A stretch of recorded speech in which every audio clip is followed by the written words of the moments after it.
Shalom. Okay, back with part 4 to close out Regeneration, Reincarnation. This is Matthew's 1, all right, in verse 1. And right above it, it says the genealogy of Yahushai, the Hamashiach. Now, right underneath it, the book of the generation of Yahushai, the Hamashiach, the son of David, right? Because he was King Solomon, if you didn't know that, in many of his regeneration. Again, starting from the beginning, he was the second Adam. He was, and there were many Adams on the earth. He was the second Adam. He was King Melchizedek. Okay? All right? In other words, he materialized and then dematerialized, from Abraham, where Abraham was giving him, tithes. Do you understand that? The high priest, Melchizedek, that's Yahushai. He was also Isaac, the father of Jacob and Esau, okay? And like I says, he was the son of David, he was King Solomon, and then eventually he came back as Yahushai himself to die for the nation of Israel, which again is all over the scriptures. Okay, he didn't die. When you talk about John 3:16, that word world there is cosmos.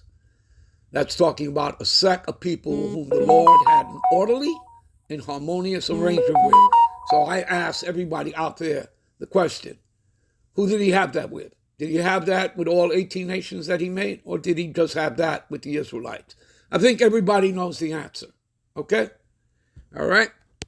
Whom he had an orderly and harmonious arrangement with. Okay? As in an agreement, an alliance, right? The Constitution. Who is that with? The whole world? No. Just with the nation of Israel. All right. Give me a minute. All right. This is Malachi 4 and verse 5. Behold, I will send you Elijah the prophet, right? Who came back as John the Baptist, right? So you understand what regeneration, reincarnation means and what it's talking about. Okay? I will send you Elijah the prophet before the coming of the great and dreadful day of the Lord Yahweh. You see that? Now, we, in this truth, in this ministry, happen to believe that that was Abba Bivens, okay, who started with the 7 during the late 1950s and throughout the 60s, okay, bringing us this truth, okay, in Harlem, New York City, okay? Do you understand that? That is what we all believe, okay? So, let's move on here, all right? All right, this is Revelations 1 and 7, okay? Behold, he cometh in the clouds. That's a metaphor for the chariots, okay? You can go to Psalms, what is that?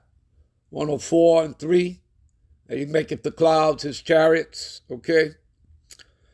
That's how they're able to hide themselves, the chariots, okay? And every eye shall see him. Who are we talking about? Yahushai.